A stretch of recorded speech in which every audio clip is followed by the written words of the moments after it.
கஷ்டப்படையில யாரும் வர்றதில்ல இல்ல. கஷ்டப்படையில எந்த சொந்தக்காரன் வரா சொல்லுங்க. 100 உடனே ஏன் சொந்தக்காரன் வரான், உன் சொந்தக்காரன் வரான். 100 இங்க எல்லாரும் சம்பாதிக்கணும், மான மரியாதையா பொழைக்கணும், இப்படி இருக்கணும் அப்படி இருக்கணும். இது எல்லாமே சொந்தக்காரனால தானே. அவனுக்கு நம்மள தேய்க்கிறனால தானே. பணத்தை வச்சுதான்டா இங்க எடை போடுறாங்க. எவன்டா பாசத்தை வச்சு எடை போடுறான்?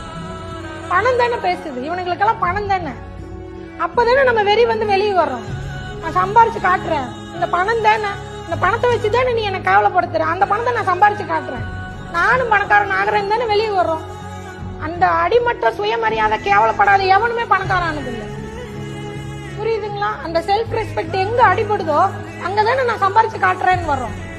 அதுக்காக தானே இவ்வளவு வெறியோட ஓடுறோம். 3 நாள் தூங்காம 4 நாள் தூங்காம, பீரியட் டைம்ல ஒரு பேடு கூட மாத்த முடியாம, சோறு இல்லாம தண்ணி இல்லாம எங்க கஷ்டப்படுறோம். நம்மளுக்கு எவ்வளவு பிரச்சனை இருக்கு. அத்தனை தாண்டி எதுக்காக ஓடுறோம் சொல்லுங்க.